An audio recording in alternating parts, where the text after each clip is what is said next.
Hello, good morning, and welcome to another exciting time where we talk about business. It is Business 360, and my name is Blyden Okem. In Business 360 today, we'll look at some of the biggest talking points in the world of business, and one of it being the stock market, and we'll also look at a perspective regarding Sri Lanka's Supreme Court's issues. And we begin from there. Sri Lanka's Supreme Court has issued a symbolic ruling that the powerful Rajapaksa brothers, including two ex-presidents, were guilty of triggering the island's worst financial crisis by mishandling the economy. In a majority verdict on multiple petitions filed by academics and civil rights activists, a five-judge bench of the Supreme Court ruled that the respondents, who all later resigned or were sacked, had violated public trust. The case was filed by corruption watchdog Transparency International Sri Lanka and another four activists against top former officials, including former Rajapaksa. It also included their younger brother, ex-finance minister Basil Rajapaksa, two former central bank governors, and other top treasury officials. On the foreign scene still, the union representing thousands of Starbucks workers in the U.S. is staging a walkout on one of the coffee chain's busiest days of the year. The action comes amid a bitter fight between Starbucks and Starbucks Workers United, which started organizing workers at the company in 2021. The two sides are fighting over pay, scheduling, and other issues. Roughly 200 stores are expected to be affected by today's work stoppage. President Joe Biden has defended Israel's controversial decision to send forces into Gaza's largest hospital. He made the remarks during a press conference near San Francisco, where he is attending an Asia-Pacific Leaders Summit. Let's find out more. Let it get out of control. Here's the situation. You have a circumstance where the first war crime is being committed by Hamas by having their headquarters, their military, hidden under a hospital. And that's a fact. That's what's happened. Israel did not go in with a large number of troops, did not raid, did not rush everything down. They've gone in, and they've gone in with their soldiers carrying weapons or guns. They were told, let me be precise. We've discussed the need for them to be incredibly careful. You have a circumstance where you know there is a fair number of Hamas terrorists. Hamas has already said publicly that they plan on attacking Israel again, like they did before, do everything cutting babies' heads off to burning women and children alive. And so the idea that they're going to just stop and not do anything. Still at the summit, the Chinese President Xi Jinping had discussed the country's diplomatic policy during a speech in San Francisco. He said, China does not seek spheres of influence and will not fight a Cold War or a hot war with anyone, speaking regarding the Israel-Hamas war and the war between Russia and Ukraine. On the APEC summit in San Francisco, President Joe Biden spoke at a press briefing after holding talks with his Chinese counterpart Xi Jinping. Biden stated that he and his Chinese counterpart Xi Jinping discussed bilateral relations and geopolitical issues around the globe. Let's also have details from the president. Also exchanged views on a range of regional and global issues, including Russia's refusal and brutal war to stop the war and brutal war of aggression against Ukraine and San Francisco, America. In Africa now. In a budget statement on Wednesday, Ghana's finance minister stated that the country's economy was recovering, citing stronger economic growth than the previous year and a smaller budget deficit than anticipated thus far this year. With the currency cedi falling and inflation running wild, the West African nation is experiencing its worst economic crisis in a century. Ghana's finance minister Ken Ofori-Atta informed parliamentarians that a country's total budget deficit from January to August was 3% of GDP, which was less than the 4.6% of GDP objectives. Let's find out more from the Finance Minister. And structural benchmarks.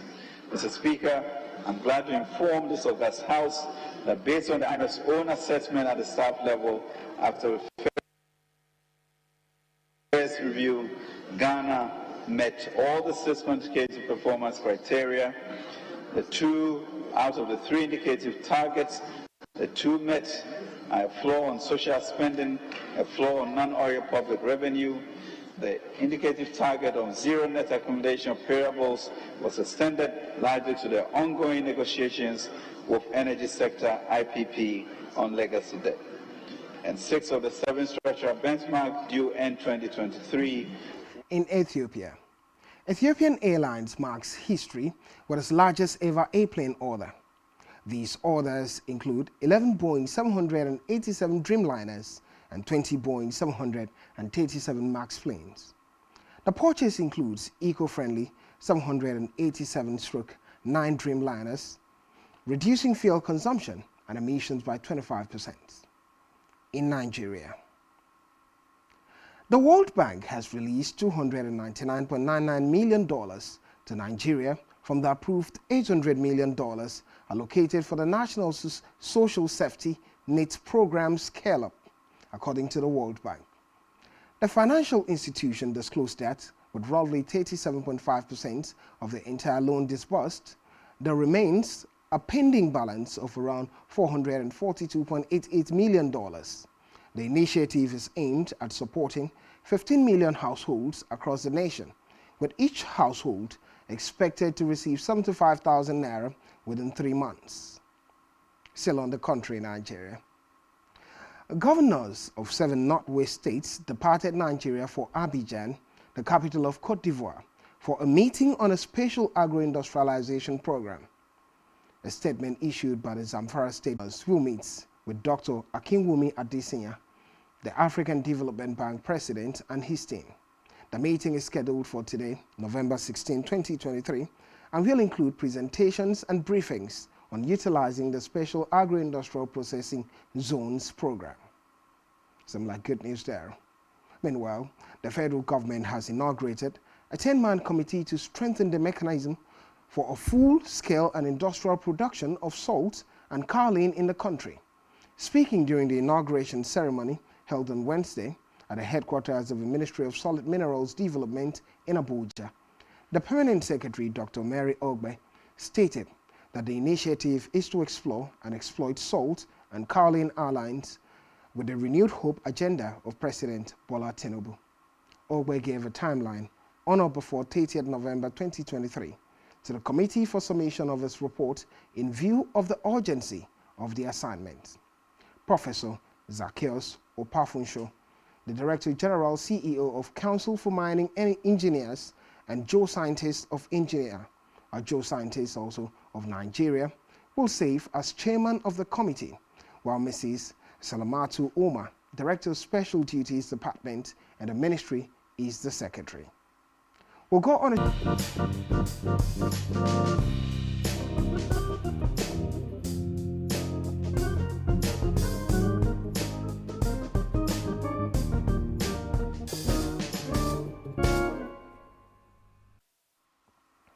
Welcome back. It is Business 360 and my name is Blyden Okem, looking at global change over the past decade by 2030. Using 10-year CAGR for projections to 2030, the Asian share of global GDP is likely to be over 50%, whereas Europe and North America combined will possibly account for about 30%. An extraordinary change in a short space of time it is. Clearly, this is the result of a sporadic growth in China, as well as India over the period, but mirrored by rapid growth in many other Asian nations. If GDP growth differentials between the continents continued at the rate established between 2012 and 2022, Asian GDP is likely to account for over half of global GDP by 2030. Meanwhile, with the COVID pandemic followed by the Russian invasion of Ukraine, there is evidence that the great growth engines of the past decade and Chinese as well as Indian economies have slowed down. However, few economists believe that the difference in growth rates seen in the years prior to COVID between the emerging economies and Asia, emerging economies of Asia and the developed Western markets will disappear, particularly in view of the current political problems of America and the uncertainty released by the vicious war launched in Europe by Russia's invasion of Ukraine. In summary, looking at trends visible to date, the rise of Asia is unlikely to halt anytime soon. And quickly, let's look at the charts, the pictorial view indicating percentage share of global GDP by 2030. According to World Economics, the projection by CAGR for projections in 10-year time for 2030 indicates Asia-Pacific region having a global GDP of 51%. The one with blue has to indicate about Europe with 18%, North America 13%, South America's GDP by 2030 is projected to hit 7%, and the rest of the world, which involve Africa, Oceania, and others, 12%. And that is the story about the growth of Asia-Pacific and Asia region. The last 10 years have been massive growth and driven by China and India. Now to Australia. Australia's seasonally adjusted unemployment inched up to 3.7% in October 2023, accelerating slightly from September's 3-month low of 3.6% and in line with market consensus. The number of unemployed individuals increased by 27,900 to 547,800 as people looking for full-time jobs were up by 31,500 to 369,400, while those seeking part-time jobs dropped by 3,500 to 178,500. At the same time, employment climbed by 55,000 to 14.17 million.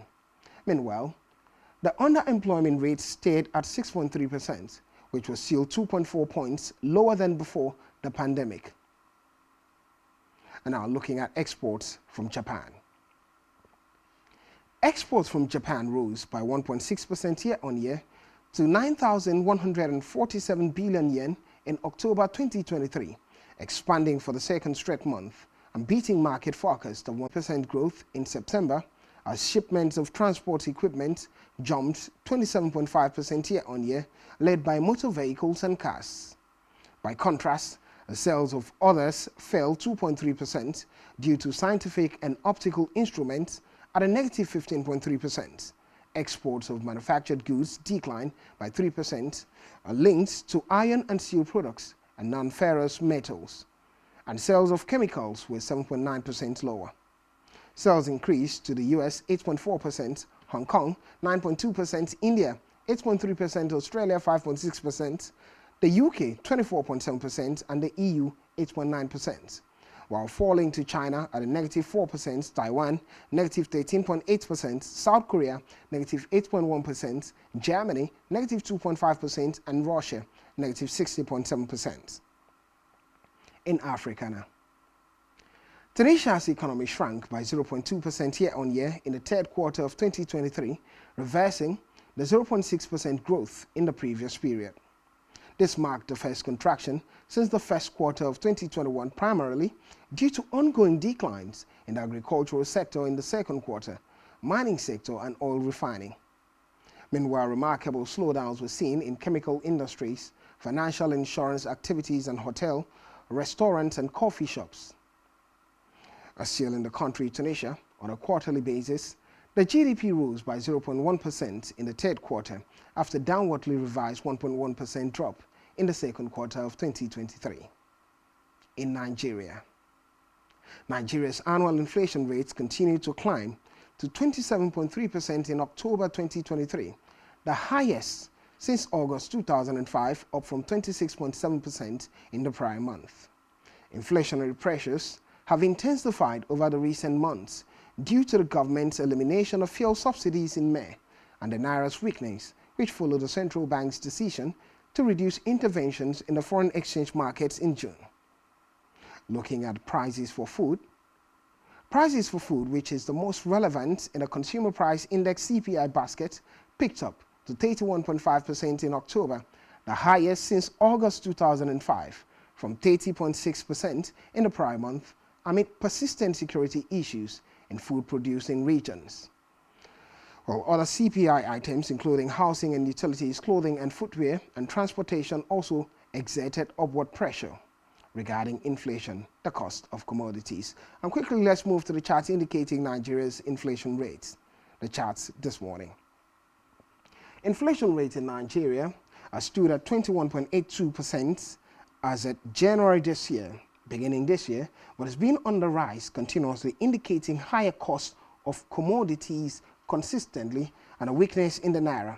By April 2023, inflation went up to 22.22%, and by July this year, 24.08%, and currently at a peak of 27.33%, indicating the struggles in the economy. It would be a good time to look at our commodities market now, talking about the markets, and afterwards we'll look at the foreign exchange market.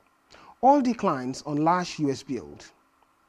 WTI crude futures fell to around $76 per barrel today, extending losses from the previous session as data showed that US crude inventories jumped by about 3.6 million barrels last week, much more than market forecasts for a 1.8 million barrels build.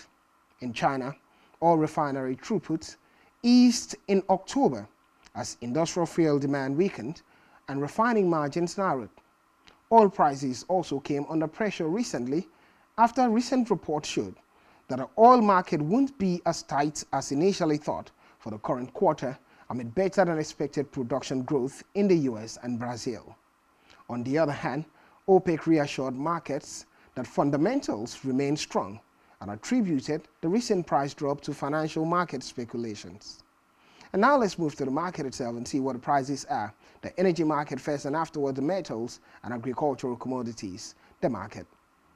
Crude oil price, current price, $76 per barrel. That is the WTI crude, and Brent, which is Nigeria's price mark, our benchmark. The price level is at $81 per barrel. Let's look at the metals, what the price is for metal commodities. Gold price is upward by 7.38 point. Market is moving quick. $1,966 per ounce. Silver price a little here, a little there, $23 per ounce. Copper also upward, but the volatility level quite low. Steel price upward by 9 points, 3,929 Chinese yuan per ton. And agricultural commodities. Agricultural commodities begins with soybeans looking downward with 3-point drop, a negative 0.22% decline, $1,378 per bushel. Wheat price is dropping by 4.58 points this morning, $555 per bushel. Lumber upward 42 points, palm oil 19 point upward momentum, 3,997 Malaysian ringgit per ton is the price of palm oil. And now to the FX market, beginning with FX updates this morning. Well, the top currency gainers in the market was the South Korean won, or is the South Korean won, 1.17% upward. But the biggest losers in the market are the New Zealand dollar, dropping by negative 0.44%. Also, there was a slight change in the euro, 0.08%, British pound, negative 0.17%, the dollar index, negative 0.02%, and Japanese yen, 0.02% gain. Quickly, let's begin with Naira in this one. Looking at the price of the Naira in the market, the US dollar against the Naira, and afterwards we'll look at the prices of Naira in the parallel market. The US dollar against the Naira this morning. While looking at these prices and the anticipation that comes with it, 843 Naira equals $1 and the euro against the Naira, 919 Naira to €1 at the international and exchange window. The pound to the Naira is 1,055 Naira to the pound, quite concerning there. A huge gain for the pound, 71 points gain over the Naira, and the euro 61 points gain over the Naira. And quickly, let's look at the parallel market, what the prices are regarding Naira against the majors. Dollar to Naira 1,140 Naira to the dollar, the buying rate and selling rate 1,128 Naira. Pounds to naira 1,370 naira to the pound and 1,348 naira the selling rate. The euro to naira 1,174 naira to the euro at the buying rate, and selling rate 1,155 naira. Quickly, let's look at the price of the digital currency, the cryptocurrency market. What the standings are for the cryptocurrencies: a fall for Bitcoin this morning, 265-point drop, negative 0.46% decline. Market is moving quite fast, 37,300 or 400. Let's talk about the stock market. Yesterday, the Nigerian stock market was in an epic position. The Nigerian capital market continued its bullish run on Wednesday, with the all-share index crossing the 71,000 mark at the close of the day's trading. The all-share index rose to 70,014.34 points from 70,840 points after 5 hours of business on the trading floor. Similarly, the market capitalization increased by 93.48 billion naira to 39.05 trillion naira from 38.96 trillion naira recorded the previous trading day. Also, talking about the number of stocks performance, 37 stocks advanced and 19 declined, while 60 others remain unchanged. And the top gainers now: Owando and Oma Tex PLC topped the gainers chart with 10% growth each in their share prices to close at 11 naira 55 kobo and 77 kobo per share respectively. The bottom losers: SCOA Nigeria led the losers table with a 9.68% cut in share. The share